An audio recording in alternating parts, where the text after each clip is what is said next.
Հնարավորինս ասեց անդադ ուզում եմ քնեմ, թողը դուրս եմ եկել, էս է վիճակը, պալատում է, այո, պալատում է։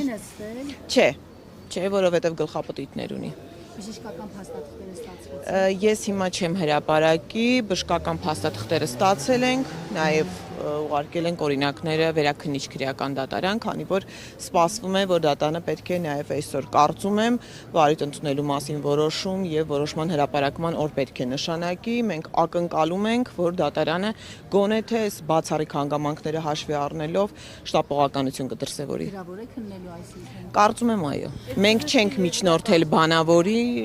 ոնց կորոշի դատարանը։ Ես չեմ ուզում հրապարակեմ բժշկական փաստաթղթերը ամեն դեպքում Ժողովուրդ ջան։ Այո, մտահոգիչ։ Ուղղակի այդքան է։ Ոչ, Դավիթը լավ չի, Ժողովուրդ ջան։ Դավիթը լավ չի։ Կալանքի տակ պահելուն բժիշկը չի կարող հիմա ուղղակի դրան անդրադառնալ։ Կան հիվանդություններ, որոնք արդեն դա իրավական տիրույթ է, հա? Արդեն մենք պետք է մենք Նախարարությունից ստացաք արձագանքներ։ Դեռ չենք ստացել, ինչ որ գործողություններ ընթացակարգային իրականացվում են, թե դրանք որքանով են արդյունավետ եւ ինչ կլինի հետագա պատկերը, լրացուցիչ ձեզ կասենք, որտեղ մենք դեռ սպասում ենք։ Մեր համար հիմա այս պահին առաջնայինը իր կյանքի եւ առողջության իրավունքն է։ Անդրեասյանը ասում էր մենք պատշաճ կքննարկենք եւ կարձագանքենք։ Դե սպասում ենք։ Արդյոք հրատապ այս խնդիրը այդպես պետք է քննարկվի։ Իհարկե ոչ։ Իհարկե ոչ, ուղղակի նայեք, պաշտպանական կողմը հիմա այս պահին կա առաջնային խնդիր եւ կա երկրորդային։ Հիմա այս պահին մեզ համար առաջնային խնդիրը դա իր կյանքի եւ առողջության խնդիրն է։ Այսինքն հետո կրթության իրավունքին կանդրադառնանք արդեն։ Հերթական ակցիաներ, այս մեկից ինչ ակնկալիք ունեք, եթե նրանք արձագանք չեն ստացել, պիտի մարտիրոսին։ Ես այս թողնում եմ ակցիան մենք չենք կազմակերպել, գիտեք, աղջիկներն են կազմակերպել, հենց ի սկզբանե հայտարարել են, որ ապա քաղաքական Ես հույս ունեմ, որ լսելի կդառնան, որ կլսեն, ի վերջո լսելի կդառնան, այո։ Լսելին բացի, բայց կլինի, որ Դավիթին ընդհանրապես ազատ արձակեն հաշվի Հիմքերը իհարկե արկա են, այ թե կանեն, թե չեն անի, թողնենք իրենց։ Ես չեմ կարող անջատել, ասենք, եթե ինձ եք հարցնում, չէ, ես ի սկզբանե ասում եմ Դավիթը չպիտի կալանավորվեր, որովհետև չկար դրա հիմքերը։ Տիկին Մարտիրոսյան, գլխավոր դատախազության ուղարկված նամակը անցած շաբաթ պատասխանում եք։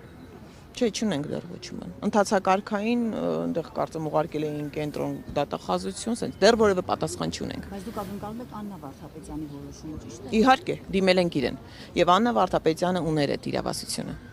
վերացնելու։ Կարծեմ Հարամին են պատասխանել, ճիշտն ասած, ոնց որ ընթացակարգային, sense քննարկման փուլում է։ Բայց ուղարկել է դատախազություն, որ այնտեղ ինչ անեն։ Քննարկեն պատասխանեն, դեռ չենք ստացել, Ժողովուրդ ջան։ Ոչինչ չենք ստացել, որոշում չունենք։ Մարդու իրավունքների պաշտպանը եւս բարբերաբար անդրադառնում է այս թեմային եւ նշել էր վերջին անգամ, որ հենց իր միջամտությամբ է եղել է որ Կներեք, ինչն է եղել իր միջամտությամբ, որ օրինակ վերցնենք, որ իր միջամտությամբ քննչական կոմիտեի դռները բացվեցին, մենք կարողացանք ներս մտնել, կամ իր միջամտությամբ եղավ, որ 1 ժամ 20 րոպե անց մենք կարողացանք բարձրանալ բերման ենթարկվողների մոտ։ Ես չեմ կարող եւ չեմ ցանկանում մեկնաբանել այդ հայտարարությունը, որովհետեւ իրականում ես տենց էլ չհասկացա ինչ էր ինքը ուզում ասել։ Եթե միջամտությունը դա է, կներեք էլի։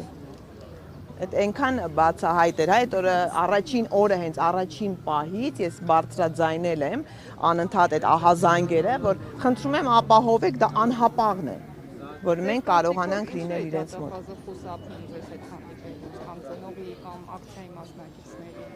Չեմ կարող ասեմ, այդ իրեն տվեք այդ հարցը, չեմ կարող ասել։ Մի հարց էլ, որևէ միջազգային կազմակերպության փաստաբանական խումբը դիմել է այս հարցով։ Այս հարցով։ Չէ, դեռ որևէ դիմել ենք, միջազգային կառույցներին դիմել ենք, գիտեք, ակցիաներով էլ ենք դիմել, մենք չենք դիմել։ Այս պահին որևէ, այս պահին չեմ ուզում դրան անդրադառնամ եւ բացեմ մեր խաղաքարտերը, Ժողովուրդ ջան։ Առավոտյան եմ եղել, ես արդեն ասեցի, գանգատներ ուներ, նույն վիճակներ, անկողնային վիճակում էր, գլխացավեր։ Միքայելի մոտ շատ ծանր հիմա հոգեբանական վիճակ է, բացի առողջականը, որը մենք ուղղակի չենք անդրադառնում, որտեղ էլի եմ ասում առաջնային այս պահին Դավիթն է, բայց գիտեք, երկվորյակ եղբայրներ են, շատ ծանր հոգեբանական վիճակում է հիմա Միքայելը։ Միքայելի համար են իր աղոթքներով ինքը իր եղբոր կողքին, այսքան բան։